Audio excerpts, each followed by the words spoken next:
अब क्या होता है कि अर्जुन जो है, अर्जुन को भगवान फटकार लगाते हैं, तो अर्जुन जो है भगवान से प्रार्थना करता है। और भगवान को क्या बोलता है अर्जुन? कार्पण्य दोषोपतो स्वभाव पृच्छामि त्वां धर्म सम्मूढ़ चेता यश्रेषा निश्चितं ब्रूहि तन्मे शिष्यस्तहं शाधि मां त्वां प्रपन्नम। अब मैं अपनी कृपण दुर्बलता के कारण अपना कर्तव्य भूल चुका हूँ और सारा धैर्य खो चुका हूँ। ऐसी अवस्था में मैं आपसे पूछ रहा हूँ कि जो मेरे लिए श्रेयस्कर हो उसे निश्चित रूप से बताएं। अब मैं आपका शिष्य हूँ, शरणागत हूँ, कृपया मुझे उपदेश दे। देखिए, ये श्लोक बहुत ज्यादा महत्वपूर्ण है। क्यों ज्यादा महत्वपूर्ण है? क्योंकि इस श्लोक के बाद से जो वास्तविकता में भगवत गीता को शुरू शुरू किया है, भगवान ने भगवत गीता बताना शुरू किया है। जो ज्ञान एक्चुअल में हम लोग सीखना चाह रहे हैं वो इसके बाद से ही स्टार्ट हुआ है। तो ये जो श्लोक है, इसमें अर्जुन क्या कर रहे हैं? इसमें अर्जुन अपने आप को जो है भगवान को समर्पित कर दे रहे हैं। यानी कि उनको लग गया है कि अब वो सक्षम नहीं है निर्णय लेने के लिए। अब वो भूल चुके हैं कि उन्हें क्या करना है क्या नहीं करना, है ना। तो इसलिए अर्जुन यहाँ क्या कर रहे हैं? वो बोल रहे हैं कि अब मैं अपनी, देखिए अर्जुन को ये पता है कि जो कुछ भी उन्होंने बताया वो किसकी बुद्धि से बताया, वो अपनी बुद्धि से बताया। लेकिन वो जानते हैं कि जो सामने खड़े हैं उनकी बुद्धि कहीं अधिक है मुझसे। तो इसलिए वो क्या कर रहे हैं? इसलिए वो उनको अपने आप को शरणागत कर दे रहे हैं। यहाँ पे दो शब्द आप देख रहे होंगे, एक तो श्रेयस्कर और एक शिष्य, है ना। तो श्रेयस्कर मतलब क्या होता है? श्रेयस्कर मतलब कि जो हमारे लिए श्रेष्ठ हो। अर्जुन भी यहाँ पे अपने लिए अपनी श्रेष्ठता के बारे में नहीं सोच पा रहे हैं। इसलिए क्या कर रहे हैं वो? इसलिए वो भगवान की शरण में जा रहे हैं। एक्चुअल में होता क्या है, यही यही स्थिति हमारे साथ भी होती है। कई बार हम लोग ऐसी सिचुएशन में होते हैं कि हम लोग निर्णय नहीं ले पाते कि क्या सही है क्या गलत है, क्या हमें करना चाहिए क्या हमें नहीं करना चाहिए। तो हमें क्या करना होगा फिर? उस सिचुएशन में हम लोग क्या करें? उस सिचुएशन में हम लोग को भी अर्जुन ने जो किया है वही हमें करना चाहिए। तो श्रेयस्कर और प्रेयस्कर दो चीजें होती हैं। श्रेयस्कर क्या होता है? श्रेयस्कर यानी कि जो लॉन्ग टर्म के लिए हमारे लिए फायदे के लिए होता है। प्रेयस्कर यानी कि जो टेम्परेरी, क्षणिक, जो है हमें लाभ देता है। जैसे फॉर एग्जाम्पल, आप मान लो जैसे एक लड़का है जो ना, बच्चा है। अब बच्चा जब बचपन में चॉकलेट खाता है तो उसके माता पिता उसे रोकते हैं। और उसके माता पिता क्या चाहते नहीं है कि वो चॉकलेट खाए? नहीं, उसके माता पिता क्यों रोकते हैं? क्योंकि वो उसकी श्रेष्ठता के बारे में सोचते हैं कि अगर ये चॉकलेट ही खाता रहेगा तो उसके आगे जाके दांत खराब हो जाएंगे, सड़ जाएंगे, को बीमारी हो जाएगी। तो माता पिता उसके श्रेष्ठता के बारे में सोच रहे हैं। लेकिन बच्चा जब चॉकलेट खा रहा है तो वो अपने प्रेयस्कर यानी कि अपने टेम्परेरी हैप्पीनेस के बारे में, टेम्परेरी लाभ के बारे में, जो कि उसको आनंद मिल रहा है उसके बारे में सोच रहा है। तो हम लोग की बुद्धि उतनी ही सीमित है कि हम लोग अपने सिर्फ टेम्परेरी लाभ के बारे में सोच सकते हैं, लेकिन हमारी श्रेष्ठता के बारे में हम लोग नहीं सोच सकते हैं। क्योंकि हम लोग सक्षम नहीं है कि हम लोग हमारी श्रेष्ठता के बारे में सोच सकते हैं। जैसे अर्जुन, अर्जुन क्या सक्षम नहीं थे? लेकिन फिर भी उन्होंने क्या किया? भगवान से पूछा कि अब मैं अपने लिए अपने श्रेष्ठ के बारे में, अपनी श्रेष्ठता के बारे में नहीं सोच पा रहा हूँ, क्या मुझे करना चाहिए क्या नहीं करना चाहिए, ये निर्णय नहीं ले पा रहा हूँ। तो निश्चित रूप से आप मुझे बताइए मेरी श्रेष्ठता के बारे में। तो अब हमें क्या करना होगा फिर? जब अर्जुन ने तो क्या किया कि साक्षात उसके सामने भगवान थे, तो वो उसकी वो उनकी शरण शरण में चला गया। हमें क्या करना है? तो हमें भी अर्जुन ने जो किया वही करना चाहिए। हमारे पास भगवान नहीं है, लेकिन हमारे पास गुरु, साधु और शास्त्र है। तीन चीजें हमारे पास। तो गुरु, साधु और शास्त्र, ये तीनों के माध्यम से ही हम लोग हमारी श्रेष्ठता के बारे में जान सकते हैं। साधु यानी भक्त, शास्त्र यानी भगवान की वाणी। तो हमारे पास अभी हाल फिलहाल में क्या है? भगवान की वाणी है। किसके रूप में? भगवत गीता के रूप में।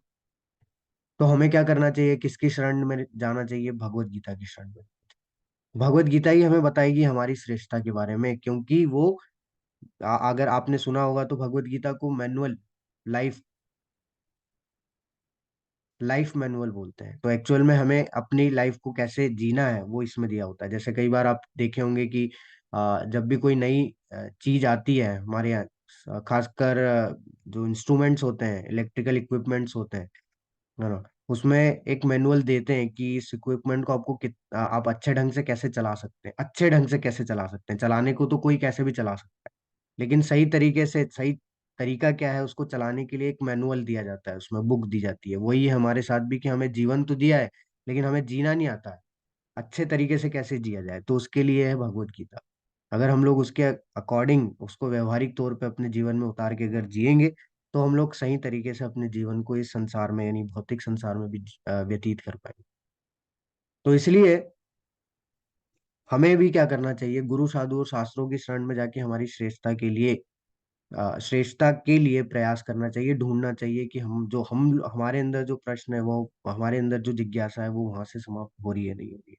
प्रभुपाद जी तात्पर्य में लिखते हैं कि ये प्राकृतिक नियम है कि भौतिक कार्यकलाप की प्रणाली ही हर एक के लिए चिंता का कारण है, पग पग पर उलझन मिलती है। अतः प्रामाणिक गुरु के पास जाना आवश्यक है, जो जीवन के उद्देश्य को पूरा करने के लिए समुचित पथ निर्देश दे सके। समग्र वैदिक ग्रंथ हमें यह उपदेश देते हैं कि जीवन की अनचाही उलझनों से मुक्त होने के लिए प्रामाणिक गुरु के पास जाना चाहिए। ये उलझने उस दावाग्नि के समान है जो किसी के द्वारा लगाए बिना भभक उठती है। इसी प्रकार विश्व की स्थिति ऐसी है कि बिना चाहे जीवन की उलझने स्वतः उत्पन्न हो जाती है। कोई नहीं चाहता कि आग लगे, किंतु फिर भी वह लगती है और हम अत्यधिक व्याकुल हो उठते हैं। अतः मनुष्य को भौतिक उलझनों में न रहकर गुरु के पास जाना चाहिए। यही इस श्लोक का तात्पर्य है। प्रभुपाद जी बता रहे हैं कि एक्चुअल में हम लोग अगर सोचे कि हम कुछ नहीं करेंगे तो हमें दुख नहीं मिलेंगे, लेकिन ऐसा नहीं है। हम अगर कुछ नहीं भी करेंगे तो भी हमें दुख कहीं ना कहीं से ढूंढ के आ ही जाएंगे। तो दुख तो हमें मिलना ही मिलना है। क्यों? उसका कारण क्या है? उसका कारण ये है कि भगवान इस भौतिक संसार को, 8वें अध्याय में भगवान बताएंगे कि ये भौतिक संसार दुखालय है। दुखालय मतलब क्या? दुखालय मतलब दुखों का घर। इसको कैसे समझेंगे आप? जैसे पुस्तकालय है, पुस्तक आलय, आलय मतलब क्या है कि जहाँ पे पुस्तकें होती है, पुस्तकों का घर। हिमालय, हिम यानी कि बर्फ, जहाँ पे बर्फ होती है, हिमालय। वस्त्रालय, जहाँ पे वस्त्र होते हैं। वैसे ही भगवान इसको क्या संबोधित कर रहे हैं, इस पूरे भौतिक संसार को, दुख आलय। ये दुखों का घर है, यहाँ पे दुख ही दुख है। आप कितना भी प्रयास कर लो, आप इन दुखों से नहीं बच सकते। उसके लिए एक ही रास्ता है कि हमें भगवान की शरण में जाना होगा, क्योंकि हमें पता ही नहीं है दुख हमें मिल कहाँ से रहे। हमें पहले तो ये पता करना है कि ये दुख मिल कहाँ से रहे, और जब पता चलेगा तो सॉल्यूशन भी वहीं मिलेगा। तो भगवत गीता में भगवान ने दोनों चीज बताई है, प्रॉब्लम भी बताई है, सॉल्यूशन भी बताइए, क्योंकि हमें पता ही नहीं हमारी प्रॉब्लम है क्या। तो हम जितना भी प्रयास कर लें, ये दुखों से बचने के लिए हम लोग नहीं बच सकते। अगर हम लोग फालतू भी बैठ जाएंगे एक जगह पे जाके कि हम लोग कुछ नहीं करेंगे, हमें करने से दुख मिलता है, तो भी हमें दुख ढूंढ लेंगे कहीं ना कहीं से। तो प्रभुपाद जी उदाहरण दे रहे हैं कि जैसे आपने देखा होगा, गर्मी के दिनों में भीषण गर्मी जब होती है तो जंगल में आग लग जाती है ना। वहां पे लगाई नहीं जाती किसी के द्वारा, लेकिन फिर भी स्वतः ही लग जाती है। वैसा ही है कि हमें दुख, हम लोग कुछ नहीं भी करेंगे तो दुख हमें ढूंढ लेंगे, कहीं से भी आएगा हमारे ऊपर दुख, तो हम लोग उससे बच नहीं सकते कितना भी प्रयास कर ले। तो इसलिए हमें प्रयास करना चाहिए कि हम लोग भगवान यानी गुरु साधु और शास्त्रों की शरण में जाएं, और वहां से क्या करें, अपने श्रेष्ठता के बारे में जानने का प्रयास करें, जिज्ञासा करें कि हमारे जीवन का वास्तविकता में लक्ष्य क्या है, और उसके अकॉर्डिंग फिर क्या करें, हम अपने इस जीवन को व्यतीत करने का प्रयास करें। तो ये टर्निंग पॉइंट कैसे है? एक एक क्वेश्चन आ सकता है कि ये महत्वपूर्ण श्लोक कैसे हो गया, टर्निंग पॉइंट कैसे हो गया इस पूरी भगवत गीता में? तो ये टर्निंग पॉइंट इसलिए हो गया क्योंकि अर्जुन ने यहाँ पे ये नहीं पूछा भगवान से कि मैं युद्ध कैसे करूं, मैं ये धनुष बाण को कैसे चलाऊं, इस बाणों मैं क्या क्या क्या रणनीति लगाऊं। नहीं, अर्जुन बहुत निपुण थे इसमें, बहुत बड़े योद्धा थे। अर्जुन ने ये पूछा उसके बजाय कि मैं ये युद्ध करूं तो करूं क्यों भगवान? आप बताइए, इससे क्या मेरे लिए क्या श्रेष्ठतम है? ये युद्ध करने से मुझे क्या मिलेगा?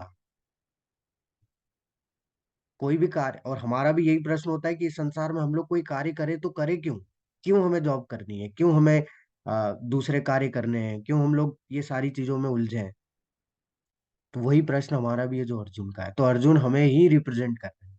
सारे प्रश्नों के, जो प्रश्न अर्जुन के द्वारा पूछे गए हैं वो अर्जुन के नहीं है, वो सब हमारे प्रश्न है। हमें बस समझना है कि वो हमारी जो जीवन में कैसे फिट बैठते हैं, और उसके अकॉर्डिंग फिर भगवान हमें क्या उत्तर देते हैं।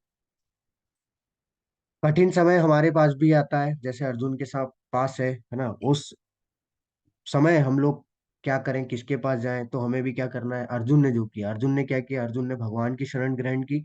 हमारे पास भगवान की वाणी है, भगवत गीता है, तो हमें भगवत गीता की शरण में जाके वहां से हमारे प्रश्नों के उत्तर ढूंढने का, खोजने का प्रयास करना चाहिए। दूसरा जो अभी हम लोग जैसे चर्चा की कि भगवान कौन है ना, तो भगवान कौन है ये हमें जानना बहुत जरूरी है। क्योंकि अगर हमें ये नहीं पता है कि वास्तविकता में भगवान कौन है, कहाँ से ये सब चीजें आ रही है, कैसे ये सब चीजें आई है, तो हम लोग विश्वास नहीं कर पाएंगे ना चीजों पे। फेथ हमारा तभी डेवलप होगा। तो भगवान क्या है, भगवान एक शब्द है जो कि प्रयोग किया जाता है किसके लिए, उसकी परिभाषा है जो विष्णु पुराण में मिलती है। आप खुद भी जाके खोज सकते हैं। और किसने दी है ये, तो श्रील व्यासदेव जी है, जिन उनके पिताजी पाराशर मुनि, उनके द्वारा ये परिभाषा दी गई है भगवान की। भगवान शब्द की परिभाषा क्या है वो, ऐश्वर्यस्य समग्रस्य वीर्यस्य यशास्य ज्ञान वैराग्य योश्चैव सन्नम भग इति गना। तो भग जो है वो एक धातु है, और वो दर्शाती है छह ऐश्वर्यों को। और छह ऐश्वर्य आप देख रहे हैं, है ना। सुंदरता, ज्ञान, प्रसिद्धि, धन, शक्ति और त्याग। तो यहाँ ऐसा बोला जा रहा है कि जिस भी व्यक्ति में ये सुंदरता, ज्ञान, प्रसिद्धि, धन, शक्ति और त्याग अनंत मात्रा में होगा, इनफाइनाइट, वो व्यक्ति ही भगवान कहलाने के योग्य होता है। ये एक साधारण परिभाषा के तौर पे दिया हुआ है कि भगवान, क्योंकि आजकल हम लोग किसी के भी लिए भगवान प्रयोग कर लेते हैं ना, तो उसको समझने के लिए कि भगवान शब्द इतना महत्वपूर्ण है कि उसको ऐसे किसी के लिए प्रयोग नहीं किया जाता, है ना। हाँ, हम लोग आदर के लिए प्रयोग करते हैं, वो अलग चीज है, वो सेकेंडरी है। लेकिन हम लोग किसी को भगवान बना देते हैं, वो आजकल चल रहा है ना, किसी को भी हम लोग भगवान बना देते हैं। तो यहाँ पे ये बताया गया है कि जो जिस भी व्यक्ति के पास ये अनंत मात्रा में होगा, वो व्यक्ति ही भगवान कहलाने के या भगवान के पद के योग्य है। अब बात आती है कि यहाँ पे तो व्यास देव जी ने श्री कृष्ण को भगवान बोला है, तो क्या वो ये सारी परिभाषा में फिट बैठते हैं, तो उस पर भी हम लोग चर्चा करते हैं। आप देख सकते हैं, पहली चीज है सुंदरता। सुंदरता, तो भगवान श्री कृष्ण की अगर हम लोग बात करें, तो सुंदरता की अगर हम लोग बात करें, सुंदरता ऐश्वर्य है ना एक, उसकी अगर बात करें तो मेरे लिए सुंदरता की परिभाषा कुछ और हो सकती है, आपके लिए सुंदरता की परिभाषा कुछ और हो सकती है। यानी कि अगर मुझे जो चीज पसंद है, जरूरी नहीं है वो आपको पसंद हो। आपको जो पसंद है, जरूरी नहीं है वो मुझे पसंद। वैसे ही हमारे साथ और जानवरों के साथ में कि मनुष्यों को जो चीज पसंद है, जरूरी नहीं हो कि जानवरों को भी पसंद हो, या जानवरों को जो चीज पसंद है, जरूरी नहीं हो कि वो हमें भी पसंद हो। जैसे उदाहरण के तौर पे आ, एक पतला व्यक्ति है और एक मोटा व्यक्ति है, तो साधारणतया हमें क्या लगेगा कि हाँ, पतला व्यक्ति ज्यादा सुंदर है। एक एक एग्जाम्पल ले रहे हैं बस, है ना, ऐसा जरूरी नहीं है। मान लेते हैं कि हमें लग रहा है कि हाँ, पतला व्यक्ति ज्यादा सुंदर है, लेकिन क्या जानवर को भी, जो शेर है उसको भी पतला व्यक्ति सुंदर लगेगा? नहीं, उसकी दृष्टि भोग की है। तो उसे तो जो ज्यादा मांस वाला व्यक्ति होगा, जो ज्यादा मांस वाला जानवर होगा, वो उसे बहुत ज्यादा सुंदर लगेगा, बहुत ज्यादा प्रिय होगा, क्योंकि उसका तो भोग का जो है भाव है। तो इसी तरीके से हम लोग सोच सकते हैं कि हमारे लिए, हर किसी के लिए संसार में जो सुंदरता की परिभाषा है वो अलग अलग है। लेकिन जब भगवान की बात आती है, तो सारी परिभाषा हमारी फेल हो जाती है। क्यों? क्योंकि भगवान सबके लिए सुंदर है। वो फिर जानवर क्यों ना हो, वो निर्जीव वस्तु क्यों ना हो, जड़ भी क्यों ना हो, है ना, चर अचर, जड़ चेतन, सारी वस्तुओं के लिए भगवान क्या है, सुंदर है। सभी को भगवान आकर्षित करते हैं। तो आ, आता है शास्त्रों में उल्लेख आता है, आप देखेंगे कहीं पे कहानी आपने सुनी भी होगी, है ना। जब भगवान अपनी गायों को चराने के लिए निकलते थे, तो क्या होता था कि जो बादल है वो उनके सिर पे ही मंडराते रहते थे। इतने सुंदर, इतनी सुंदरता थी उनकी। ठीक है, जब वो बांसुरी बजाते थे, तो जो यमुना मैया है वो बहती हुई जो है वो रुक जाती, थम जाती थी। तो जो भगवान का नाम है कृष्ण, है ना, उसकी परिभाषा ही इसीलिए वहां से दिया था कि कर्षति स कृष्ण। कर्षति स कृष्ण, यानी कि जो सभी को आकर्षित करने। तो कृष्ण का मतलब ही होता है सर्वाकर्षक, सब, सभी को जो है अपनी ओर आकर्षित करते। तो उनकी सुंदरता अनंत है।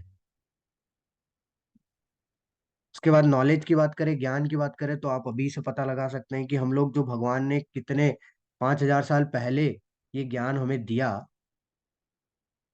उसको आज भी हम लोग सीख रहे हैं। आज भी बहुत से लोगों की समझ में नहीं आता है। आज भी लोग उठा के उसको पढ़ना नहीं चाहते, क्योंकि वो इतना महान है, वो अनंत है,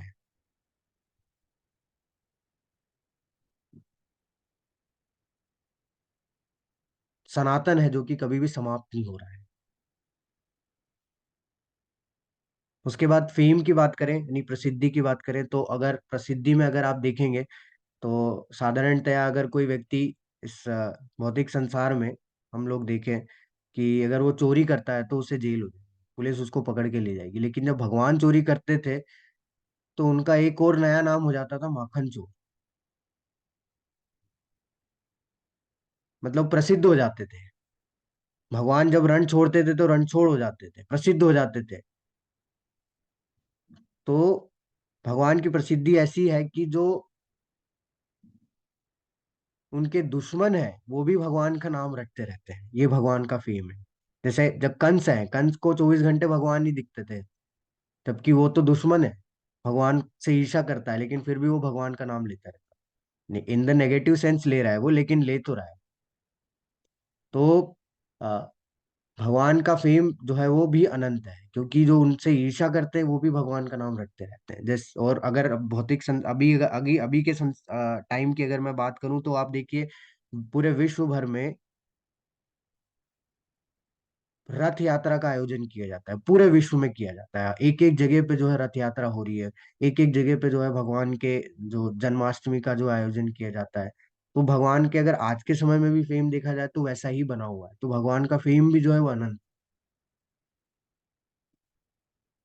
वेल्थ की बात करें, अगर धन की बात करें, तो ब्रह्म संहिता में ब्रह्मा जी इसकी पुष्टि करते हैं कि ब्रह्म संहिता में ब्रह्मा जी बताते हैं कि भगवान के धाम में, भगवान जहाँ पे निवास करते हैं वहां पे हजारों हजारों लक्ष्मी जो है भगवान की सेवा में लगी रहती है। अब आप सोचिए, जो लक्ष्मी धन की देवी है, और एक भी नहीं, हजारों लक्ष्मी धन की देवी, वो भगवान की पाद सेवनम, यानी कि भगवान के चरणों की सेवा में लगी रहती है। तो अब उनसे ज्यादा धनी और कौन हो सकता है।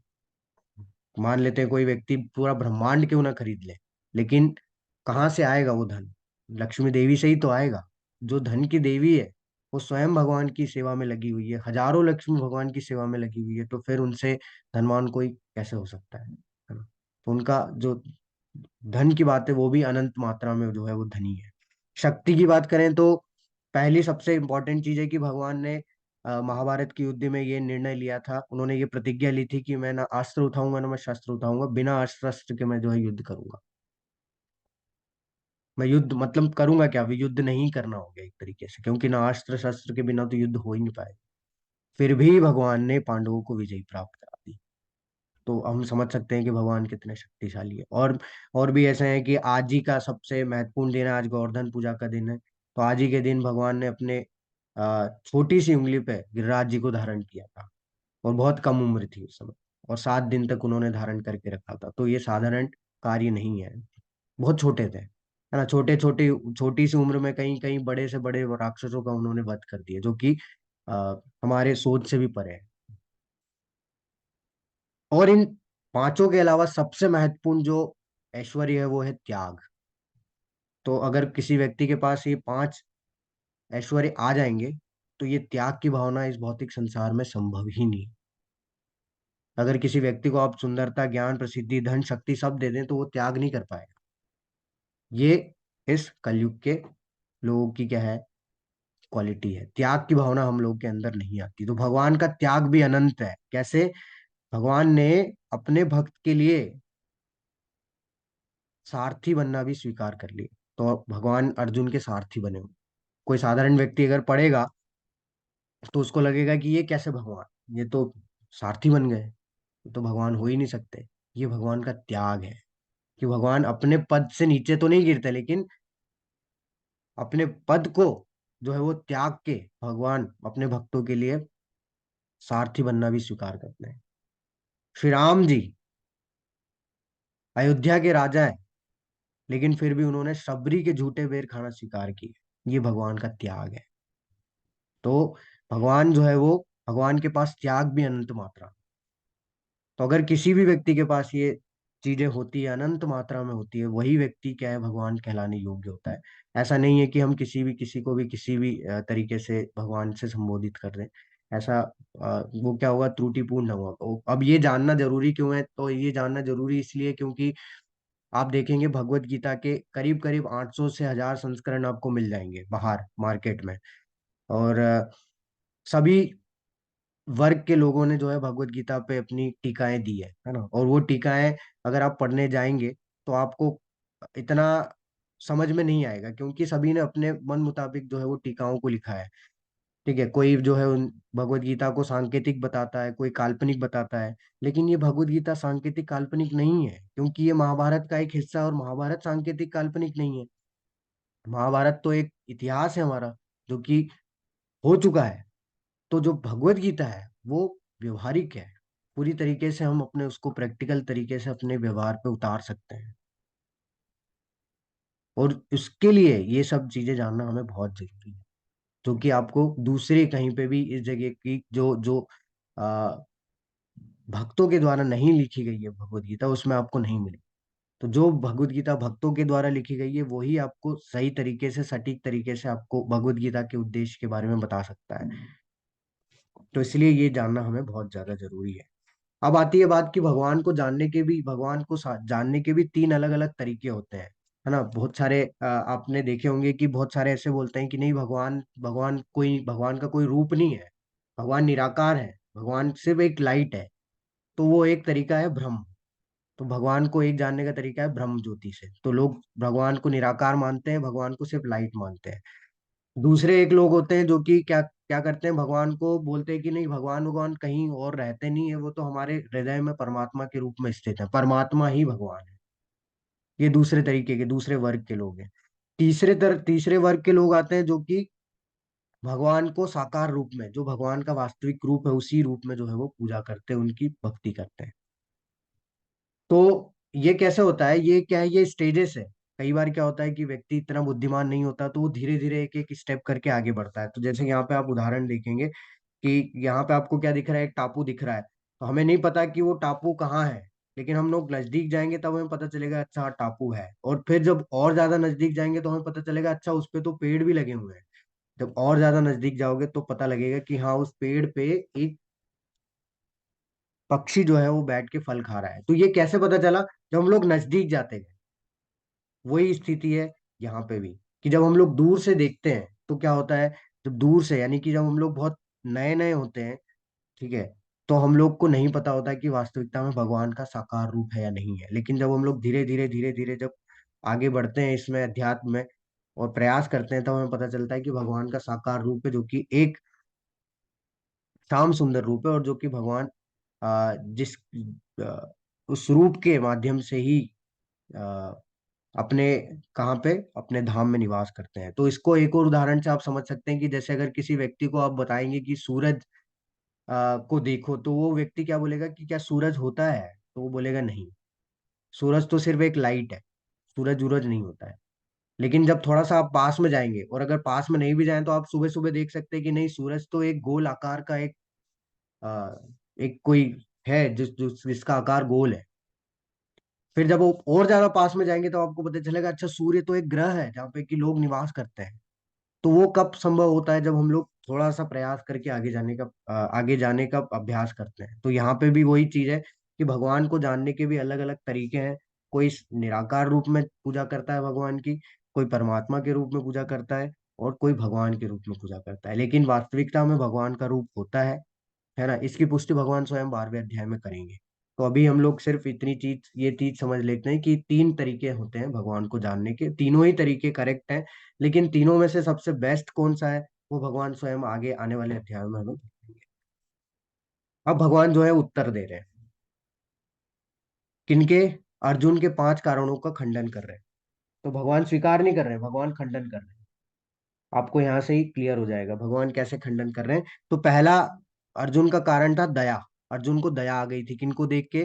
अपने परिवार वालों को, अपने सगे संबंधियों, रिश्तेदारों, शुभचिंतकों को देख के। तो उसके खंडन में भगवान बोलते हैं, देहिनो अस्मिन् यथा देहे कौमारम यौवनम जरा तथा देहांतर प्राप्ति धीरः तत्र न मुह्यति। जिस प्रकार शरीरधारी आत्मा इस शरीर में बाल्यावस्था से तरुणावस्था और फिर वृद्धावस्था में निरंतर अग्रसर होता रहता है, उसी प्रकार मृत्यु होने पर आत्मा दूसरे शरीर में चला जाता है।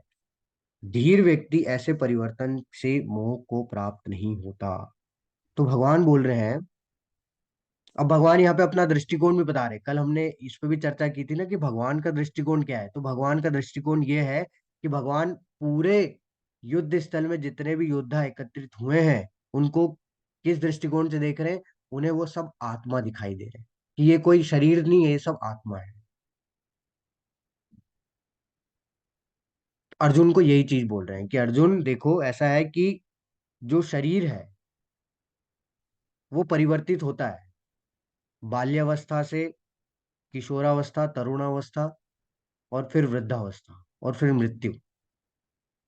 तो आप भी ये चीज गौर किए होंगे कि आपका बचपन का फोटो और अभी के फोटो में जमीन आसमान का अंतर है ना। तो वो क्या हो गया, हमारा शरीर बदल गया।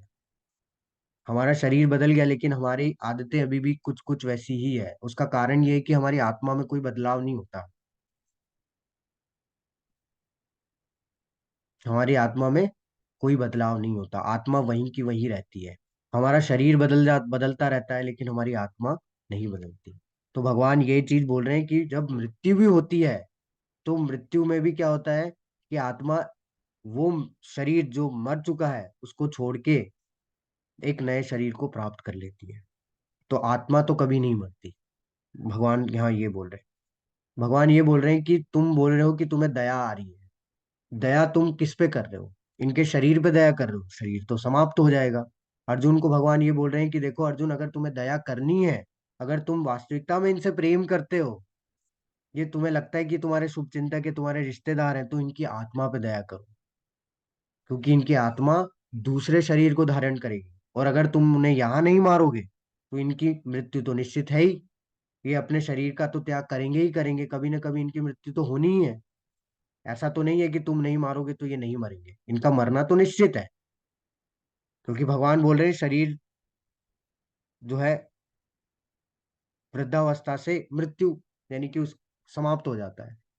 तो अगर तुम नहीं मारोगे तो ये एक दूसरे से लड़के मरेंगे या कोई बीमारी से मरेंगे, लेकिन मरना तो इन्हें है ही। शरीर तो छोड़ना ही है। तो अगर तुम्हें दया करनी है तो इनकी आत्मा पे दया करो। क्योंकि अगर तुम उन्हें इस युद्ध स्थल में उनके शरीर से उन्हें अलग करते हो, तो ये निश्चित है कि इन्हें अच्छा शरीर प्राप्त होगा, ये स्वर्ग लोक को जाएंगे। क्यों? क्योंकि ये युद्ध भूमि है, ये धर्म क्षेत्र है। तो इसलिए इनके शरीर पे दया ना करके इनकी आत्मा पे दया करो।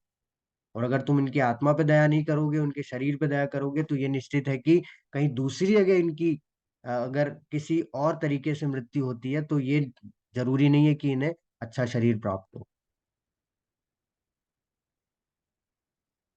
तो जो धीर व्यक्ति होते हैं, जो कि ये परिवर्तन को जानते हैं, वो कभी भी किसी भी तरीके के मोह को प्राप्त नहीं होते हैं। अर्जुन को ये बोला जाता है। आगे भगवान इस चीज का फिर खंडन करते हैं कि वास्तव में फिर ये बदलती कैसे है शरीर को, आत्मा। तो वहां बता रहे हैं कि वासांसि जीर्णानि यथा विहाय नवानि गृह्णाति नरूपराणि तथा शरीराणि विहाय जीर्णानि अन्याति संयाति नवानि देहि। जिस प्रकार मनुष्य पुराने वस्त्रों को त्याग कर नए वस्त्र धारण करता है, उसी प्रकार आत्मा पुराने तथा व्यर्थ के शरीर को त्याग कर नवीन भौतिक शरीर धारण करता है। भगवान बता रहे हैं कि जैसे अभी दिवाली आई है, तो हम लोग क्या करते हैं, पुराने फटे पुराने कपड़ों को हम लोग त्याग देते हैं, नए वस्त्र खरीदते हैं। वैसे ही शरीर के साथ वैसे ही आत्मा भी करती है। आत्मा क्या करती है, जो व्यर्थ का शरीर हो जाता है, ठीक है, जो जर्जर हो जाता है, जो समाप्त हो जाता है, उसको त्याग के वो क्या है, एक नए शरीर को धारण करती है, नए भौतिक शरीर को धारण करती है। तो प्रभुपाद जी बताते हैं कि अणु आत्मा द्वारा शरीर का परिवर्तन एक स्वीकृत तथ्य है। आधुनिक वैज्ञानिक तक जो आत्मा के अस्तित्व पर विश्वास नहीं करते, पर साथ ही हृदय से शक्ति साधन की व्याख्या भी नहीं कर पाते, उन परिवर्तनों को स्वीकार करने को बाध्य है, जो बाल्यकाल से कुमारावस्था और फिर तरुणावस्था तथा वृद्धावस्था में होते रहते हैं। वृद्धावस्था से यही परिवर्तन दूसरे शरीर में स्थानांतरित हो जाता है। प्रभुपाद जी बता रहे हैं कि जो आजकल जो जितने भी मेडिकल साइंस आप देखेंगे, मेडिकल साइंस क्या बोलता है कि जो हमारा हार्ट है, जो हमारा हृदय है, वो पावर हाउस है। पावर हाउस है मतलब क्या है कि वहीं से सारे पूरे शरीर को क्या मिलती है, पावर मिलती है, शक्ति मिलती है। क्यों मिलती है? क्योंकि वहां पे वो पंप करता है, ब्लड सर्कुलेट होता है, और उससे क्या होता है कि हमारे अंदर जो है वो एनर्जी आती है। लेकिन मेडिकल साइंस ये कभी नहीं बता पाता कि ये हार्ट जो है वो पंप कैसे कर रहा है। हाँ, ये जो हमारा हृदय है उससे गति कहाँ से मिल रही है, ये नहीं बता पाता वो। वहां पे मेडिकल साइंस फेल हो जाता है कि ये हृदय जो है वो उसको गति कैसे मिल रही है। और ये उत्तर भगवान इन श्लोक में आसानी से दे दी है कि उसको गति आत्मा से मिल रही है। अगर आत्मा होगी शरीर में तो हृदय जो है वो चलायमान रहेगा। अगर आत्मा नहीं है तो ये शरीर क्या है, ये शरीर व्यर्थ है, इसका कोई मोल नहीं है। उसके अंदर हृदय हो तो भी ये शरीर नहीं चल पाएगा। तो अगर हृदय है, आप अगर इस चीज को गौर भी करेंगे कि जब मृत्यु हो जाती है व्यक्ति की, है ना, तो उसके पास तो हार्ट होता है, लेकिन वो पंप क्यों नहीं करता है? हम लोग बोलते भी हैं कि कोई चला गया, तो वो चला गया क्या है? वो चला गया आत्मा है। हमें पता है कि आत्मा है वो, लेकिन हम लोग कभी भी उसके आधार पे अपने जीवन को नहीं चलाते, और वही कारण है कि हम लोग क्या करते रहते हैं इस संसार में, परेशान होते रहते हैं। तो एक्चुअल में होता क्या है कि आ, हमें ये चीज पता जरूर है, लेकिन हम लोग पूरी तरीके से जानते नहीं है, पूरी तरीके से उसके अकॉर्डिंग अपने जीवन को जो है वो जी नहीं पाते हैं ना, हम लोग अपने व्यवहार में उसको नहीं उतार पाते। तो जब इस शरीर में आत्मा है, जब तक ये शरीर सुंदर भी लगता है। हाँ, इस शरीर में जब तक आत्मा है ये शरीर बुद्धिमान भी लगता है। लेकिन जब इससे आत्मा चले जाती है तो ये शरीर व्यर्थ हो जाता है। इसका उदाहरण क्या है कि जैसे ही मृत्यु होती है व्यक्ति की, हम लोग क्या बोलते हैं, जल्दी जल्दी इसको लेके जाओ, जला दो या फिर दफना दो, कुछ भी करो, लेकिन इसे लेके जाओ। इसे नहीं रख सकते यहाँ पे, क्योंकि उसका कोई मोल ही नहीं है। क्यों? क्योंकि उसमें आत्मा नहीं है। तो एक्चुअल में हमारी आइडेंटिटी शरीर से नहीं है, हमारी आइडेंटिटी आत्मा से है। क्योंकि हमारा मोल शरीर से है ही नहीं। अब ये शरीर तो हमारा कभी भी चला जाएगा, इसका कोई टाइम नहीं है, किसी भी टाइम हमारी मृत्यु हो सकती है। तो इसलिए हमें किस पे, अर्जुन को बोल रहे हैं अगर तुम्हें दया करनी है तो किस पे करो अर्जुन, आत्मा पे दया करो। इनकी आत्मा को जो है, इनकी आत्मा का उद्धार करो, ना कि इनके शरीर का, क्योंकि शरीर तो दूसरा आ जाएगा। लेकिन अगर आत्मा का उद्धार कर दोगे तो अच्छा शरीर प्राप्त करेगी वो आत्मा।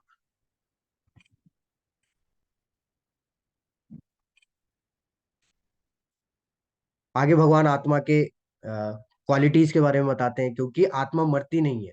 तो उसके बारे में बता रहे हैं कि नैनम छिन्दन्ति शस्त्राणि नैनम दहति पावक न चैनम क्लेदयन्ति अपो न शोषयति मारुतः।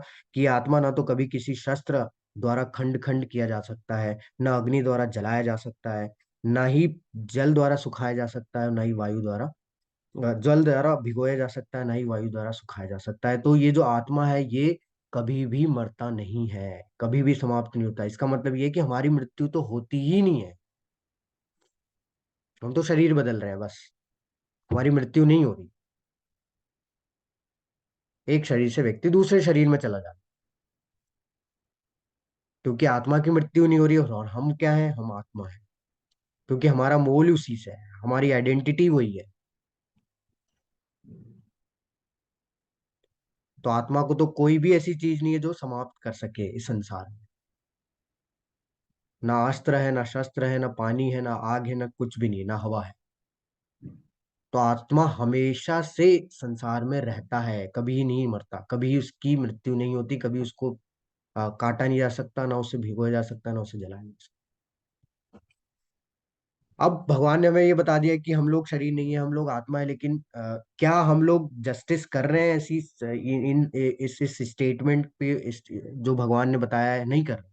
हम लोग जो भी कार्य करते हैं शरीर के लिए करते हैं, हम लोग शरीर को ही सजाते हैं, शरीर को ही जो है बनाने में लगे रहते हैं। शरीर को बनाने के लिए हम लोग क्या करते हैं?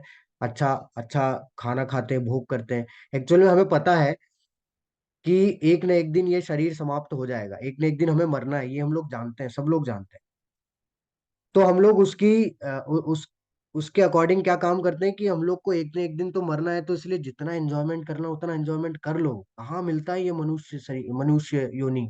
इस तरीके के हम लोग तर्क देते हैं।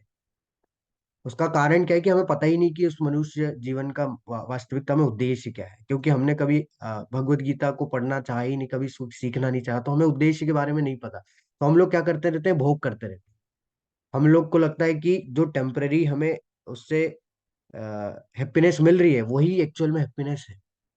लेकिन हम लोग कभी गौर नहीं करते कि वो हैप्पीनेस कुछ समय के लिए ही होती है। बाद में तो फिर वो दुख वापस से ही आएगा ही हमारे ऊपर, कभी ना कभी तो आएगा ही आएगा ना। अगर कोई व्यक्ति को नौकरी अच्छी मिलती है, तो एक न एक दिन के बाद, एक समय के बाद क्या हो जाता है, वो परेशान होता ही है कि अरे यार वही वही की वही जीवन, फिर जाओ सुबह फिर वही। जो स्टार्टिंग में तो बहुत मजा आ रहा था कि यार ऐसी नौकरी कहाँ मिलती है, ऐसा वैसा बहुत सारे तर्क वितर्क देते हैं लोग। तो हम क्या करते हैं, भोग करते रहते हैं, भोग करते रहते हैं, भोग करते रहते हैं। हमें लगता है कि बस इसके बाद पता नहीं मनुष्य जीवन मिले या ना मिले, इसलिए जितना भोग करना है कर लो। लेकिन उस भोग करने से हमें ही उसके दुष्परिणाम झेलने पड़ते हैं। हमें क्या होता है, हम लोग इन सारी बीमारियों से ग्रसित हो जाते हैं, तनाव, निराशा, डिप्रेशन, एंजाइटी, स्ट्रेस। आजकल ये बीमारियां है नहीं, ये हमने बनाई है, क्योंकि ये इससे हम लोग ग्रसित हो रहे हैं। इससे हम लोग आ, घिरे हुए हैं। किनकी वजह से? हमारी वजह से। आप देखिए, कोरोना के समय में क्या हुआ था, कोरोना के समय में जो सेलिब्रिटीज थे उनके पास क्या कमी है? उनके पास पैसा है, फेम है, सब कुछ है। जो चीज एक व्यक्ति को चाहिए सुख प्राप्त करने के लिए, उनके पास सब है, लेकिन फिर भी वो डिप्रेशन, एंजाइटी इनके शिकार हैं। क्यों? और और तो और, उससे बचने के लिए वो आत्महत्या भी कर लेते हैं। उन्हें लगता है कि अगर आत्महत्या कर लेंगे तो इससे हम लोग बच जाएंगे। अब आप सोच सकते हैं कि कितनी दयनीय स्थिति है। उसका कारण क्या है? उसका कारण ये है कि उन्हें ऐसा लगता है कि ये शरीर को समाप्त करने से हम लोग बच जाएंगे, हम लोग सही हो जाएंगे। लेकिन ऐसा नहीं है, क्योंकि वो शारीरिक स्तर पे सोच रहे हैं, शरीर के स्तर पे सोच रहे हैं। वास्तव में हम तो हैं आत्मा। तो आत्मा के लिए भोजन क्या है? हम लोग शरीर को तो भोजन दे रहे हैं, आत्मा के लिए भोजन है अध्यात्म, भगवान। जब तक हम लोग उसको भगवान से नहीं जोड़ेंगे, तब तक वो उसको पोषण नहीं मिलेगा। आत्मा के लिए अध्यात्म भोजन है। तभी 8वें अध्याय में भगवान इसकी पुष्टि करेंगे कि स्वभाव अध्यात्म उच्यते, जो आत्मा का स्वभाव ही है अध्यात्म, भगवान से जोड़ना उसको। तो हम क्या है? हम जो है वो आत्मा है, आत्मा भगवान का अंश है। तो जब तक अंश पूर्ण से नहीं मिलेगा, तब तक हमें वास्तविकता में कोई किसी भी तरीके की खुशी नहीं प्राप्त होगी। जो सेटिस्फेक्शन वाली खुशी है वो प्राप्त नहीं होगी। परमानेंट तो नहीं प्राप्त हो सकती इस भौतिक संसार में, लेकिन सेटिस्फेक्शन वाली जो खुशी है वो नहीं प्राप्त होगी। जैसे उदाहरण के तौर पे एक मछली है। अब मछली है, अगर मछली को आप पानी से बाहर निकाल दो और उसको आप सारा प्रोटीन, विटामिन, जितने भी मेडिकल में जो अमरता के लिए है दवाइयाँ कि इसे बचाया जा सकता है, आप लगा दो, नहीं बचेगी। क्यों? क्योंकि मछली का सीधा संबंध पानी से है। वैसा ही हमारा भी है। हम कितना भी भोग कर ले, यानी आत्मा का कितना भी भोग कर ले, कितना भी भोग कर ले, लेकिन हम लोग सेटिस्फाई नहीं हो पाएंगे, ना खुश हो पाएंगे, सुखी नहीं रह पाएंगे। उस सुख को प्राप्त करने के लिए हमें किससे जुड़ना पड़ेगा? भगवान से अपने आप को जोड़ना ही पड़ेगा। अध्यात्म से हमें अध्यात्म में अपने आप को लगाना ही पड़ेगा। तभी हम लोग क्या कर पाएंगे, अपने आप को सुखी रख पाएंगे। तो एक्चुअल में हम लोग क्या है, हम लोग एक जैसे शरीर, हम लोग का जो शरीर है एक क्या है, एक गाड़ी के समान है। जैसे एक कार होती है, कार है। अब उस कार में आप पेट्रोल डाल दिए। अब पेट्रोल तो डाल दिए, लेकिन चलाने वाला कोई है ही नहीं। तो क्या मतलब, चलेगी क्या? वो नहीं चलेगी। तो वैसे ही है कि आप उसमें कितना भी भरते रहो, हम लोग शरीर में कितना भी डालते रहे, लेकिन एक्चुअल में जो ड्राइवर है वो क्या है? ड्राइवर तो आत्मा है। तो ड्राइवर जब तक अच्छा नहीं होगा, स्किल्ड नहीं होगा, तब तक कार भी जो है वो इतनी अच्छे से नहीं चलेगी। तो वही चीज है कि ड्राइवर को जो है हमें क्या करना होगा, यानी कि आत्मा को, आत्मा के लिए जो भोजन है उसको पोषण देने के लिए वो भोजन का प्रयोग हमें करना होगा। तभी जाके हम लोग क्या कर सकते हैं, अपने वास्तविकता में सुख को प्राप्त कर सकते हैं, यहाँ पे हैप्पी रह सकते हैं इस संसार में रहते हुए। दूसरा जो अर्जुन का कारण था युद्ध नहीं करने का, वो क्या था? अर्जुन ने बोला कि इसमें मुझे कोई आनंद की प्राप्ति नहीं दिखती ये युद्ध करने से। तो भगवान बोलते हैं कि तुम्हारे शत्रु अनेक प्रकार के कटु शब्दों से तुम्हारा वर्णन करेंगे और तुम्हारी सामर्थ्य का उपहास करेंगे। तुम्हारे लिए इससे दुखदाई और क्या हो सकता है? हे कुंतीपुत्र, तुम यदि युद्ध में मारे जाओगे तो स्वर्ग प्राप्त करोगे, या यदि तुम जीत जाओगे तो पृथ्वी के साम्राज्य का भोग करोगे। तो अर्जुन को भगवान बोल रहे हैं कि इसमें तो आनंद ही आनंद है अर्जुन, तुम्हें नहीं दिख रहा आनंद। भगवान ने दूसरे भी कारण का खंडन कर दिया। भगवान बोल रहे हैं कि जिस जगह पे तुम युद्ध कर रहे हो वो है धर्म क्षेत्र, उसे वरदान प्राप्त है। अगर तुम यहाँ पे मारे भी जाओगे तो तुम्हें स्वर्ग प्राप्त होगा, यानी कि ये भी आनंद है, भोग करने मिलेगा तुम्हें। और मान लो अगर तुम जीत जाते हो तो तुम्हें पूरा संपूर्ण राज्य मिल रहा है भोग करने के लिए। तो इसमें तो दोनों ही तरीके से तुम्हारा फायदा है। तो इसमें तुम जीत भी तुम्हारी है, पट भी तुम्हारी है, तो इसमें कहाँ तुम्हें आनंद नहीं दिखाई दे रहा है? इसमें तो आनंद ही आनंद है। तुम दोनों तरफ से भोग कर सकते हो, दोनों तरफ से आनंद का जो है आनंद उठा सकते हो। तो ये तुम गलत बोल रहे हो। तो उसका भी क्या किया भगवान ने? खंडन कर दिया। तीसरी चीज अर्जुन ने बोला था पाप, कि मैं अगर ऐसा करूंगा तो पाप लगेगा। ठीक है, मैं अगर अपने रिश्तेदारों को मारूंगा तो पाप लगेगा। तो भगवान यहाँ क्या बोलते हैं? नेहा विकमनाशो अस्ति प्रतप वायो न विद्यते स्वल्पमप्यस्य धर्मस्य त्रायतो महतो भयात्। भगवान बोल रहे हैं कि इस प्रयास में ना तो हानि होती है ना ही रास, अपितु इस पथ पर की गई अल्प प्रगति भी महान भय से रक्षा कर सकती है। तो भगवान बोल रहे हैं कि देखो अर्जुन, अगर तुम ये अपने फायदे के लिए करोगे तो ये निश्चित रूप से पाप के भोगी बन जाओगे तुम, क्योंकि क्योंकि तुम अपने फायदे के लिए इन सबको मार रहे हो। लेकिन चूंकि मैं बोल रहा हूं और तुमने मुझे क्या मान लिया है? गुरु मान लिया, तो मैं जो बोल रहा हूं वो अगर तुम करोगे तो तुम पाप के भोगी नहीं बनोगे। क्योंकि मेरे लिए किया गया कार्य, यानी कि भगवान के लिए जब कोई कार्य करते हैं तो उसमें कोई पाप पुण्य नहीं होता है, उसमें कोई पास फेल नहीं होता है। जैसे उदाहरण के तौर पे अगर कोई व्यक्ति अब अभी हम लोग देखें, अभी के टाइम पे अगर कोई व्यक्ति इंजीनियरिंग की पढ़ाई कर रहा है या कोई भी कार्य कर रहा है, तो जब तक वो उसमें 100% सफल नहीं हो जाता तब तक उसे उस पद की डिग्री नहीं दी जाती। जैसे इंजीनियर भी ऐसा 8 सेमेस्टर होते हैं, 8 सेमेस्टर में अगर वो पास नहीं हो जाएगा तो वो इंजीनियर नहीं कहलाए। लेकिन ऐसा भक्ति में नहीं है, ऐसा भगवान के कार्यों में नहीं होता है। उसमें फेल होता ही नहीं है कोई। उसमें प्रयास जो है वो आपके क्या करते हैं भगवान, उनको जो है अहमियत देते हैं कि हम कितना प्रयास कर रहे हैं और किसके लिए प्रयास कर रहे हैं। क्या अपने भोग के लिए प्रयास कर रहे हैं, अपनी इच्छाओं की पूर्ति के लिए प्रयास कर रहे हैं, या भगवान की प्रसन्नता के लिए प्रयास कर रहे हैं? तो अगर कोई व्यक्ति भगवान की प्रसन्नता के लिए वो कार्य करता है और भगवान की इच्छा है उसमें, क्योंकि भगवान चाहते हैं कि युद्ध हो, तो अर्जुन को इसलिए भगवान बोल रहे हैं क्योंकि मैं चाहता हूं कि युद्ध हो, इसलिए मेरे लिए तुम्हें युद्ध करना है। और अगर तुम ये करोगे भी तो तुम्हारी महान से महान भय से रक्षा हो सकती है। जैसे उदाहरण के तौर पे आप नीचे देखेंगे कि हनुमान जी है। हनुमान जी जब लंका में गए और लंका में उन्होंने क्या किया, अपनी पूंछ से पूरी लंका को आग लगा दी। तो कोई साधारण व्यक्ति क्या समझ सकता है कि हनुमान जी ने अपनी शक्ति प्रदर्शन किया, लेकिन नहीं। हनुमान जी को शक्ति प्रदर्शन करना होता तो वो सीता मैया को ला सकते थे, इतना उनके पास बल था। लेकिन उन्होंने शक्ति प्रदर्शन नहीं किया। उन्होंने क्या दिखाया? उन्होंने ये दिखाया कि उन राम जी के सेना का एक दास, उनका एक दास जब इतना शक्तिशाली है तो जब पूरी सेना लेके आएंगे राम जी तो वो कितनी शक्तिशाली हो सकती है। तो उन्होंने किसकी सेवा में किया वो कार्य? वो राम जी की सेवा में किया, और वो क्या हो गए? वो भगवान के और ज्यादा प्रिय हो गए। वैसे ही विभीषण, देखा जाए तो वो कुलद्रोही, उन्होंने क्या किया? कुलद्रोही देखा जाए तो है ना, कि उन्होंने अपने ही सारे जो है कुल को जो है त्याग दिया और भगवान की शरण में आ गए, राम जी की शरण में। तो लोगों को लगेगा कि ये तो कुलद्रोही है, इसने जो है अपने भाई का साथ नहीं दिया। लेकिन उसने किसके लिए साथ नहीं दिया? किसकी शरण में आने के लिए? भगवान की शरण में आने के लिए। इससे हुआ क्या कि उनको शरण ग्रहण करने मात्र से जो है पूरी लंका का राज्य मिल गया, पूरी लंका के राजा बन गए। जबकि रावण ने कहीं कितनी तपस्या की थी शिव जी को प्रसन्न करने के लिए, लंका प्राप्त करने के लिए, लेकिन विभीषण ने सिर्फ शरण ग्रहण की। उनके लिए युद्ध जो है, युद्ध किसने किया? युद्ध राम जी ने किया, रावण को मारा भी, और लंका खुद रखने के बजाय किसको दे दी? विभीषण को दे दी। तो इसलिए भगवान बोल रहे हैं कि अगर थोड़ा सा भी प्रयास अगर तुम मेरी प्रसन्नता के लिए करते हो, मेरी इच्छा की पूर्ति के लिए अगर तुम कार्य करते हो तो ये निश्चित है कि तुम्हारी महान से महान भय से रक्षा होगी। ये एक छोटा सा पॉइंट है, आगे इस पे हम लोग और डिटेल में चर्चा करेंगे, है ना।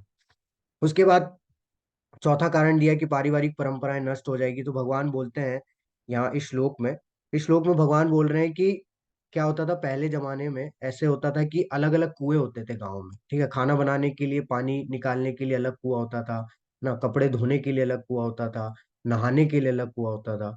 तो अलग अलग कुएं होते थे, जिससे कि अशुद्धि ना हो, ना अशुद्धियां ना फैले इधर उधर। लेकिन भगवान बोल रहे हैं कि अगर उसी गांव में अगर एक नदी आ जाए जो कि बहती हुई हो नदी, तो इन अलग अलग कुओं का कोई भी मोल नहीं रह जाता। क्यों? क्योंकि वो जो नदी बह रही है उससे हम सारा कार्य कर सकते हैं, क्योंकि जो पानी गंदा होगा वो बह जाए, जो भी हम लोग उस समय पे कार्य करेंगे। तो भगवान बोल रहे हैं कि अगर तुम जड़ में पानी डाल दोगे तो पूरे पेड़ को पोषण मिल जाएगा, यानी कि उसकी जो ब्रांच है, जो टहनियां हैं, जो पत्ते हैं, फूल हैं, सब जो है वो पोषित हो जाएंगे। लेकिन अगर तुम फूल में पानी डालोगे तो क्या पोषण मिलेगा? नहीं। क्या अगर पत्ती में पानी डालोगे तो पोषण मिलेगा? नहीं। तो भगवान यहाँ पे ये बोल रहे हैं कि भगवान जड़ के समान है। कि अगर जड़ में पानी डाल दिया, यानी कि भगवान को प्रसन्न कर लिया, तो भगवान से जुड़े जितने भी लोग हैं वो सब जो है स्वतः ही प्रसन्न हो जाएंगे, किसी भी तरीके की पारिवारिक परंपराएं समाप्त नहीं होगी। अर्जुन का बोलने का यहाँ पे क्या मतलब था कि जो पितर है ना, जो जो पुरखे हैं, जो कि मर चुके हैं, वो जो है नीचे गिर जाएंगे। तो भगवान बोल रहे हैं वो तो सब मुझसे जुड़े हुए हैं, तो अगर तुम मुझे प्रसन्न नहीं करोगे तो वो तो स्वतः ही नीचे गिरने ही वाले हैं। लेकिन अगर तुम मुझे प्रसन्न कर दोगे तो उनको अलग से उनके लिए कार्य करने की जरूरत ही नहीं पड़ेगी, वो वैसे ही प्रसन्न हो जाएंगे। जैसे उदाहरण के तौर पे हम लोग क्या करते हैं, पेट, खाना कहाँ जाता है? मुंह से पेट में जाता है। लेकिन हमारा शरीर चलता है, हाथ भी चलता है, पैर भी चलता है। क्यों? क्योंकि इस पेट से ही, उधर से ही सब पूरे शरीर को शक्ति मिलती है, हर एक अंग को शक्ति मिलती है।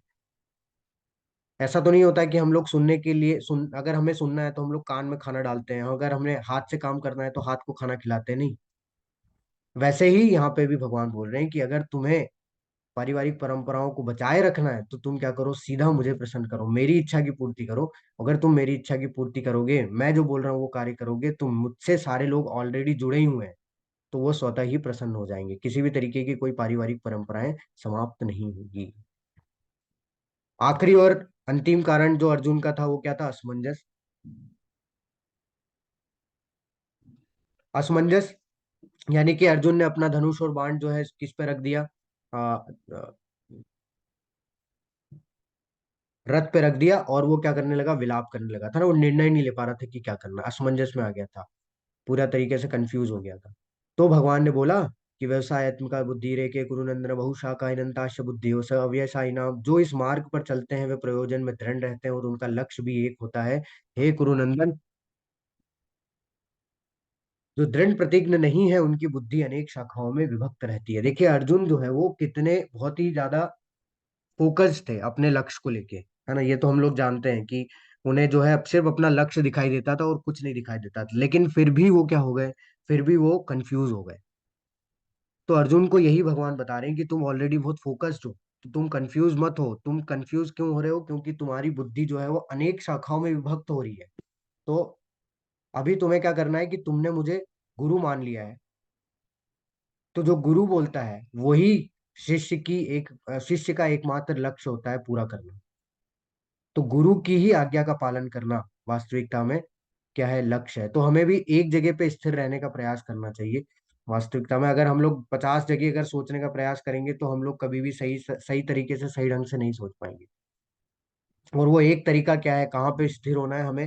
अपने प्रश्नों के उत्तर जो कि हम लोग नहीं ढूंढ पा रहे, वो कहाँ मिलेंगे हमें? भगवान की वाणी से, यानी कि भगवत गीता से। तो हमें अगर इसके आधार पे अगर हम लोग काम करेंगे तो हम लोग किसी भी तरीके के डायलेमा में या कंफ्यूजन में नहीं रहेंगे। तो भगवान ने अर्जुन को भी यही बोला कि अगर अब कंफ्यूजन का कोई सवाल ही नहीं उठता, क्योंकि तुमने मेरी शरण ग्रहण कर ली है, तो तुम्हारा एकमात्र लक्ष्य क्या है? मेरी ही आज्ञा का पालन करना। तो मैं बोल रहा हूँ वही तुम्हें करना है, अपनी बुद्धि को एक ही जगह पे क्या कर लो? स्थिर कर लो, इसी लक्ष्य के ऊपर स्थिर कर लो।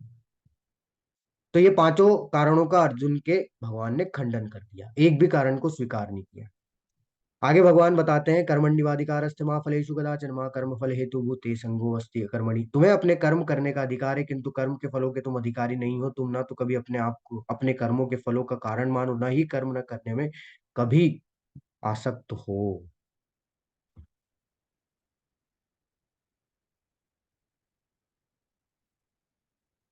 तो यहाँ भगवान, ये श्लोक बहुत फेमस है, आप सभी लोग ने सुना होगा। थोड़ा सा मैं ज्यादा समय लूंगा, क्योंकि बस कुछ स्लाइड्स बची हुई है। और क्योंकि ये जो अध्याय है थोड़ा सा बड़ा है और बहुत महत्वपूर्ण है, इसलिए हम लोग इसको थोड़ा डिटेल में समझने का प्रयास कर रहे हैं। तो ये जो श्लोक है बहुत ही ज्यादा महत्वपूर्ण है, और आप सभी ने इस श्लोक को सुना होगा बहुत कई जगह पे। और कई बार जो है कोट भी इसी श्लोक को किया जाता है, कि पूरी भगवत गीता में भगवान ने यही बोला है, यानी कि कर्म करो, फल की इच्छा मत करो। आप इस श्लोक को पढ़िए, और आप जो विद्वान संस्कृत के हैं उनको जाके इस श्लोक को बताइए, और उनसे पूछिए कि इस श्लोक में कहाँ लिखा है कर्म करो, फल की इच्छा मत करो। कहीं पे नहीं है। तो ये भ्रांति है, ये लोगों का आ, मनगढ़ंत जो बनाया गया है, कि कहीं नहीं बोला गया ये कि कर्म करो, फल की इच्छा मत करो। भगवान कहाँ बोल रहे हैं यहाँ पे कर्म करो, फल की इच्छा मत करो? कहाँ बोल रहे हैं? नहीं बोल रहे। तो बिना इच्छा के फल तो हो ही नहीं सकता, और बिना फल की इच्छा से कर्म हो ही नहीं सकता।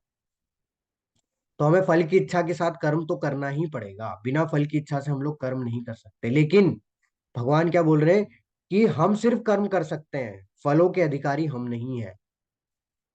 तो फल की इच्छा तो हम लोग कर रहे हैं, लेकिन उसके अधिकारी हम लोग नहीं है, कि जरूरी नहीं कि हमें वो मिले।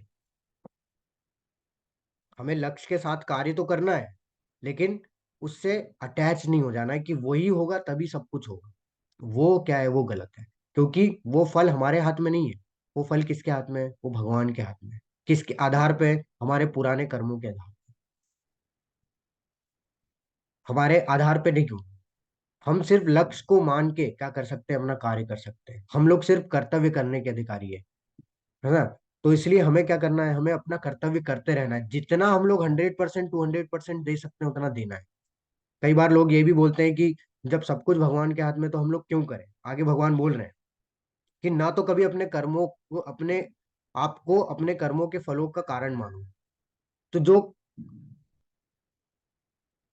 कार्य हम लोग करते हैं, हमको क्या लगता है कि वो कार्य सिर्फ मैं कर रहा हूँ, और उससे क्या हो जाता है, उसी से हम लोग अपने आप को परेशान करने लगते हैं। जैसे मान लीजिए किसी से कोई गलती हो गई, तो उससे क्या लगता है कि यार ये तो बहुत ही बड़ी गलती हो गई मेरे से, अब मैं ही इसका जो है वो कल्प्रिट हूँ एक तरीके से।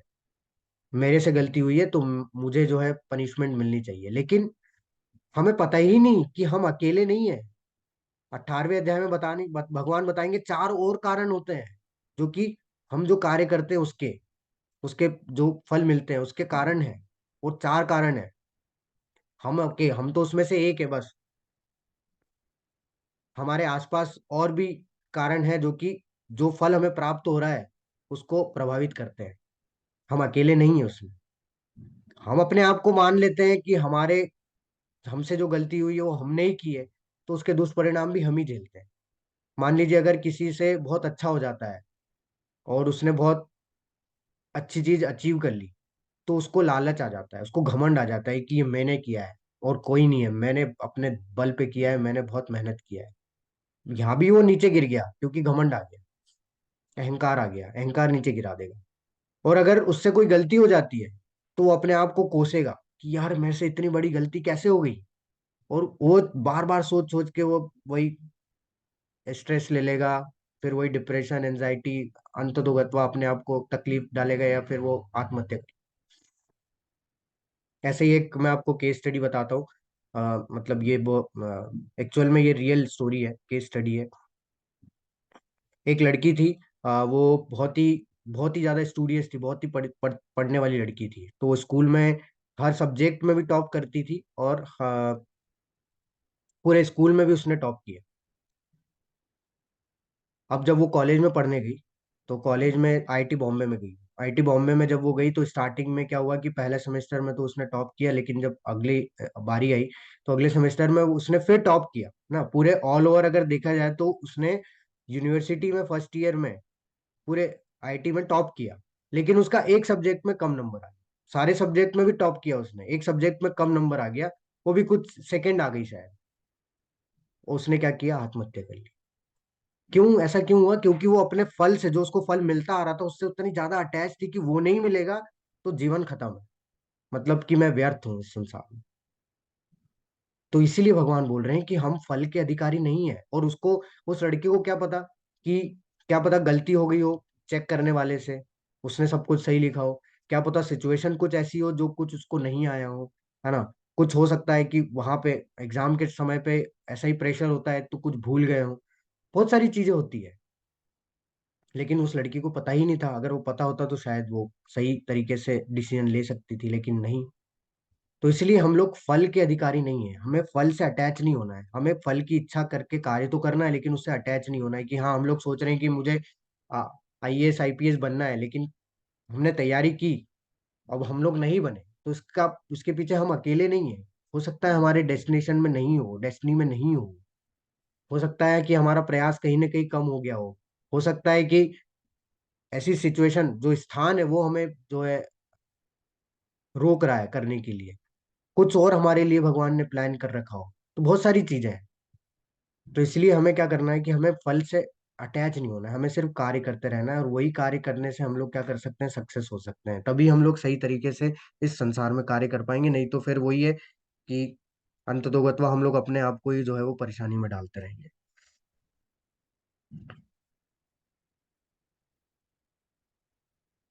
उसके बाद भगवान यहाँ पे एक और चीज महत्वपूर्ण बात है कि अगर कोई व्यक्ति को ये पता चल जाता है कि वो शरीर नहीं है, आत्मा है, ठीक है, वो स्तर कैसा होता है ना, वो स्तर पे व्यक्ति क्या करने लगता है, तो उसको स्थित प्रज्ञ बोलते हैं। स्थित प्रज्ञ यानी कि आत्म साक्षात्कारी व्यक्ति।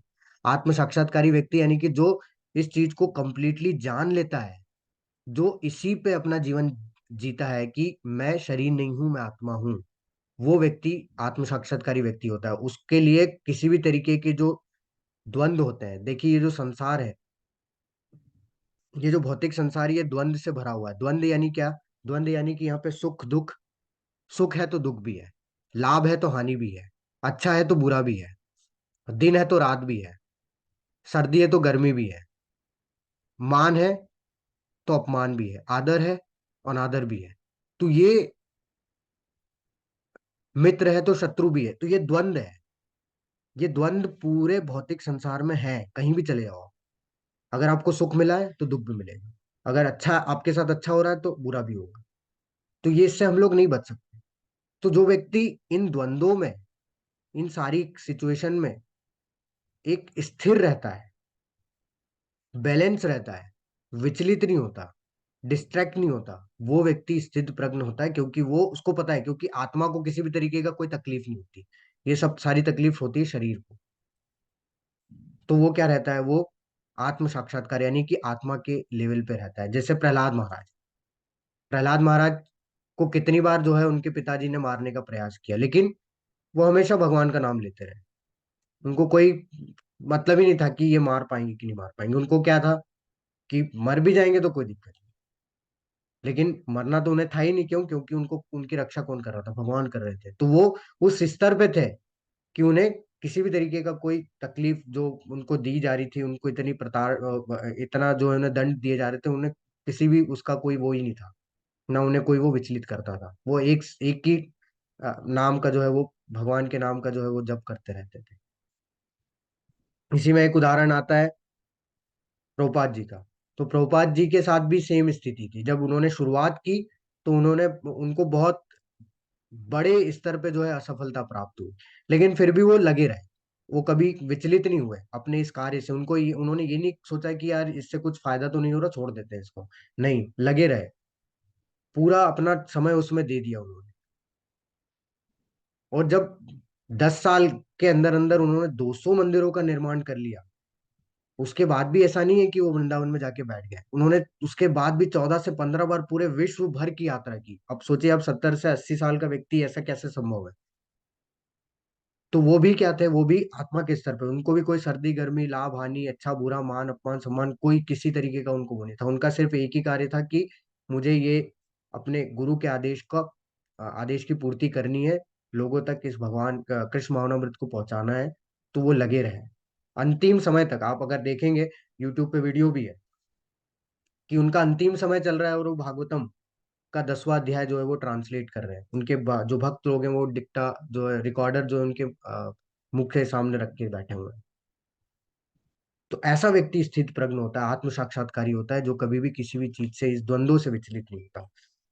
तो आखिरी के 2 श्लोक हैं, बहुत ही ज्यादा महत्वपूर्ण श्लोक हैं, और अगर आप इसको देखेंगे तो जो बड़ी बड़ी इस कॉलेजेस हैं, इवन ऑक्सफोर्ड में या कोलंबिया में अगर आप जाएंगे कहीं पे भी, बड़े बड़े जो बाहर के कॉलेजेस हैं, उसमें भी ये जो है साइकोलॉजी में पढ़ाए जाते हैं। क्योंकि क्या होता है कि हमें नहीं पता वास्तव में कि हम लोग जो गलतियां करते हैं उसका कारण क्या है, क्यों हमसे गलतियां हो जा रही है, हम लोग नहीं चाह के भी गलतियां क्यों कर दे रहे हैं। तो बहुत इस पर रिसर्च हुआ, लेकिन किसी को इसका आंसर नहीं मिला, और भगवान ने इन 2 श्लोकों में उसका आंसर आसानी से दे दिया है। भगवान बताते हैं, ध्यायतो विषया पुंसा संगते शुभ जायते, संगात संजायते कामा, कामा क्रोधो भी जायते, क्रोधात् भवति सम्मोहम, सम्मोह स्मृति विभ्रम, स्मृति स्मृति भ्रंशात् बुद्धिनाशो, बुद्धिनाशात् प्रणश्यति। भगवान बोल रहे हैं, इंद्रिय विषयों का चिंतन करते हुए मनुष्य की उनमें आसक्ति उत्पन्न हो जाती है, और ऐसी आसक्ति से काम उत्पन्न होता है, फिर काम से क्रोध प्रकट होता है, क्रोध से पूर्ण भ्रम उत्पन्न होता है, भ्रम से स्मृति, जब स्मृति हतप्रत हो जाती है तो बुद्धि खो जाती है, और जब बुद्धि खो जाती है तो भौतिक जो जो आत्मा है उसका जो है पता नहीं जाता है। तो ये 8 अवस्था है जिसके कारण से कि हम लोग इस संसार में गलत कार्य कर बैठते हैं। इसको एक उदाहरण से बताता हूँ। जैसे अगर कोई व्यक्ति है, वो कहीं मार्केट में गया और उसने क्या देखा कि उसने एक बहुत ही अ, जो लग्जरियस लग्जरियस कार देखी, है ना, उसको कार जो है वो उसने देख ली। अब वो देख तो ली उसने, लेकिन उसके दिमाग में वो बैठ गई। अब वो दिमाग में उसी घूम रही है वो कार उसके। तो सबसे पहले क्या किया उसने, ऑब्जेक्ट को देखा, ध्यायतो, उस पे ध्यान लगाना शुरू किया। ध्यायतो विषया पुंसा संगतेषु जायते। अब उससे क्या हो गई, उसकी सॉरी, उससे उसकी आसक्ति हो गई, अटैचमेंट हो गया। किससे, उस वस्तु से, यानी कि उस कार से उस तरह ज्यादा अटैच हो गया कि अब वो ही घूम रही है उसके पास। और जब वो अटैच हो गया तो लस्ट यानी कि बुरे विचार, काम, काम यानी कि बुरे विचार होना, बुरे विचार, उसके अंदर बुरे विचार पैदा हुए। बुरे विचार मतलब क्या, कि उसे वो चाहिए अब वो कार तो उसके दिमाग में बैठ गई, अब उसे चाहिए। अब मान लीजिए अगर वो व्यक्ति के पिताजी बहुत ज्यादा धनी है, और अगर उसको वो कार ला देते हैं बहुत आसानी से, जैसे ही उसने बोला कि मुझे चाहिए पिताजी, तो उसके पिताजी ने बोला जाओ ले लो, तो उसको कोई एफर्ट लगाने नहीं पड़े, तो उसके अंदर लालच आ जाएगा। लालच क्यों आ जाएगा, क्योंकि उसे लगेगा कि जब ये चीज मैं ले सकता हूँ तो इससे और अच्छी चीज क्यों नहीं ले सकता, इससे और अच्छी कार क्यों नहीं ले सकता। तो वो लालच में कन्वर्ट हो जाता है। और अगर मान लो अगर वो उसके विचार पूरे नहीं होते हैं, मतलब कि उसको चाहिए वो कार, और अगर कोई उसे नहीं लाके देता है, तो वो क्रोध में कन्वर्ट हो जाता है।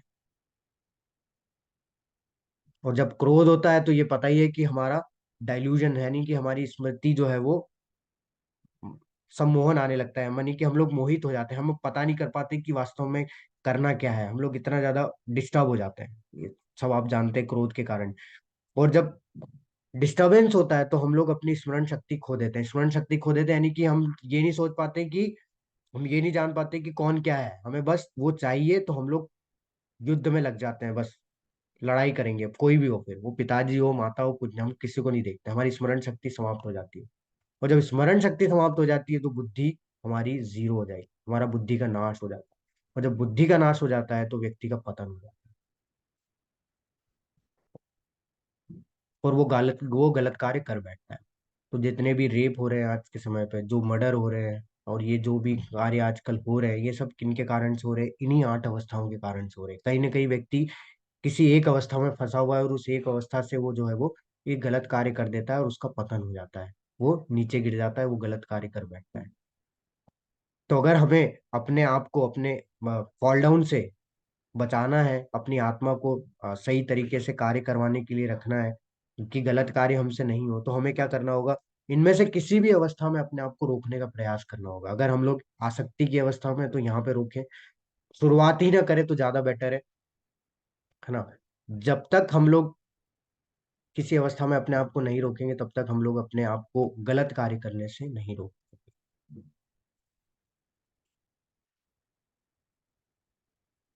तो प्रभुपाद जी यहाँ बताते हैं कि मनुष्य कृष्ण भावनामृत या दिव्य जीवन को एक क्षण में प्राप्त कर सकता है, और हो सकता है कि उसे लाखों जन्मों के बाद भी ना प्राप्त हो। यह तो सत्य समझने और स्वीकार करने की बात है। इस जीवन का अंत होने से पूर्व यदि कोई कृष्ण भावनावहित हो जाए तो उसे तुरंत ब्रह्म निर्वाण अवस्था प्राप्त हो जाती है। भगवत धाम तथा भगवत भक्ति के बीच कोई अंतर नहीं है, क्योंकि दोनों चरम पद है। अतः भगवान की दिव्य प्रेमा भक्ति में व्यस्त रहने का अर्थ है भगवत धाम को प्राप्त करना। भौतिक जगत में इंद्रिय तृप्ति विषयक कार्य होते हैं, और आध्यात्मिक जगत में कृष्ण भावनामृत विषयक। इसी जीवन में ही कृष्ण भावनामृत की प्राप्ति तत्काल ब्रह्म प्राप्ति जैसी है। और जो कृष्ण भावनामृत में स्थित होता है, यह वह निश्चित रूप से पहले ही भगवत धाम में प्रवेश कर चुका होता है। तो ये जो प्रोपात जी यहाँ पे बता रहे हैं, इसको हम लोग समझेंगे धीरे धीरे आगे एक एक चैप्टर के माध्यम से, है ना। यहाँ पे सबसे महत्वपूर्ण चीज है सबसे लास्ट में कि भगवत गीता के प्रतिपाद्य है कर्मयोग, ज्ञान योग और भक्ति योग। तो भगवत गीता में तीन जो है विषय हम लोग सीखते हैं, कर्मयोग के बारे में, ज्ञान योग के बारे में और भक्ति योग के बारे में। और ये जो दूसरा अध्याय है, इसमें सारी चीजें भगवान ने बताई है, कर्म योग भी बताया है, ज्ञान योग भी बताया है, और भक्ति योग भी जो है थोड़ा थोड़ा हमें उसमें बताया है। क्योंकि ये सारांश है, इसलिए यहाँ पे हम लोग सारी चीजें परिचय के रूप में हमें भगवान ने बताई। अब कल से भगवान जो है वो डिटेल में इन सारे विषयों पे जो है वो चर्चा करेंगे, और हम लोग उसको समझने का प्रयास करेंगे। तो हमारा ये जो दूसरा अध्याय है वो यहीं समाप्त होता है। हरे कृष्णा। अगर